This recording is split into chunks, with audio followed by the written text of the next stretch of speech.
Ang year 2026 is the year of the fire horse. Ito ay characterized ng passion and determination. Ang mga lucky zodiac signs ay 5.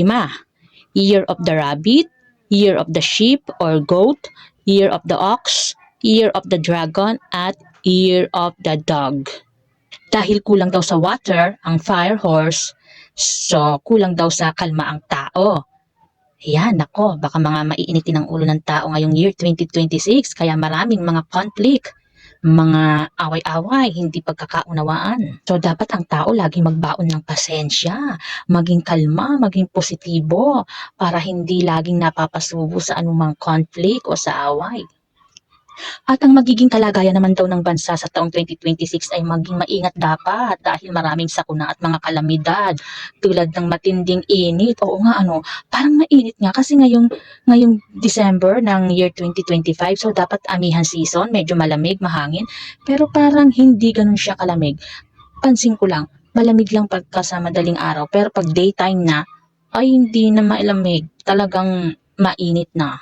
With regards naman sa relation o pag-ibig, swerte daw ang mga year of the horse na sheep, dog, year of the tiger, at kasama na din daw ang rooster at rabbit. Sa health namang pinag-iingat ang mga year of the pig, dog, rat, horse, snake, at rooster. Ito naman ay isang paalala lamang, parang guide, hula nga at o kaya ay forecast, kaya ituring lamang ito na gabay.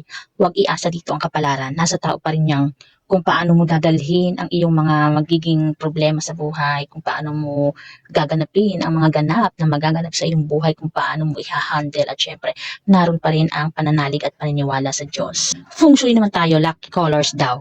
Ang lucky colors sa year 2026 ay pula, gold, lila. Alam niyo ba yung lila? Kung ano yung lila? Lila is color violet in English. At maswerte pa daw na kulay ay berde o green. Lalo na ito ay year of the fire horse, isang taong puno ng matinding enerhiya, bilis at bigla ang pagbabago ng kapalaran. Nabubulol ako. Mas malakas daw ang mga kulay na ito kapag ginagamit sa kasuotan, pag sinusuot natin kulay ng damit, sa mga accessories, yung mga kagamitan sa bahay, kahit sa cellphone, yung mga wallpaper natin yan.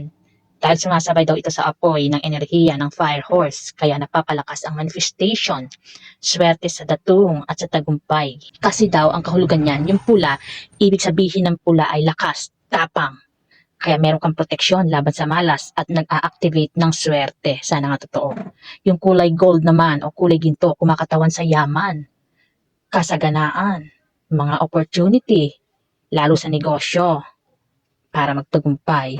Yung color violet naman o yung lila ay for spirituality.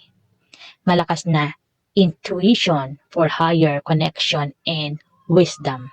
Yung kulay verde naman o green is paglago or bagong simula para magtuloy-tuloy yung swerte sa mga career at sa datong pa rin.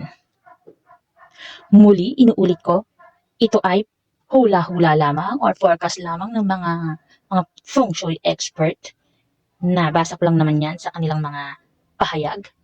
Huwag natin iasa dyan ang ating buhay sapagkat nasa sa atin pa rin kung paano tayo mabubuhay sa bawat araw, kung paano tayo magre-react, kung ano ang gagawin natin sa bawat sandali ng ating buhay. At syempre, huwag makakalimot ang pananampalataya sa makapangyarihan na Diyos, to the one righteous Creator.